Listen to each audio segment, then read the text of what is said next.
महाराष्ट्राच्या राजकारणामध्ये भूकंप घडवत 2023च्या मे महिन्यामध्ये अजित पवारांसहित राष्ट्रवादीच्या 8 आमदारांनी मंत्रिपदाची शपथ घेतली. मात्र विधानसभाच्या निवडणुकींच्या आधी अजित पवारांनी महायुतीतून एक्झिट घ्यावी यासाठी चक्रव्यूह आखलं जाते अशा मोठ्या प्रमाणात चर्चा होत आहे. अजित पवारांनी महायुतीतून वेगळे होऊन स्वतंत्रपणे लढावे यासाठी हालचाली सुरू असल्याची माहिती मिळत आहे.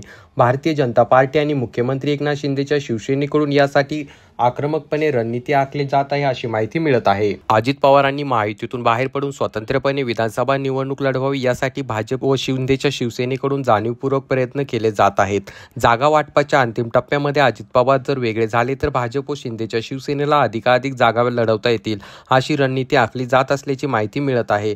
गेल्या अनेक दिवसापासून महायुतीतील भाजप व शिंदेच्या शिवसेनेविरुद्ध अजित पवार असा अंतर्गत सामना रंगत असून त्यांचे मतभेद जे आहेत अत्यंत तीव्र होत आहेत. महायुतीत राहिल्यास कमीत कमी जागा घेऊन अजित पवारांना निवडणूक लढवावी लागणार असल्याचे चिन्ह दिसत आहे. ही तडजोड स्वीकारायची नसेल तर वेगळे होऊन लढण्याशिवाय अजित पवारांच्या पक्षाकडे कुठलाही पर्याय उरत नाही असे दिसून येत आहे. त्यामुळे जागा वाटपातील अपेक्षाभंगाचं कारण देत अजित पवारांचा पक्ष जो आहे राष्ट्रवादी काँग्रेस महायुतीतून बाहेर पडण्याची शक्यता वर्तवली जात आहे. अजित पवारांचा पक्ष महायुतीतून बाहेर पडल्यास भाजप व शिंदेच्या पक्षाच्या पत्त्यावर पडेल आणि त्यामुळे अजित पवारांची कोंडी करण्याचा जाणीवपूर्वक प्रयत्न केला जात आहे असं दिसून येत आहे.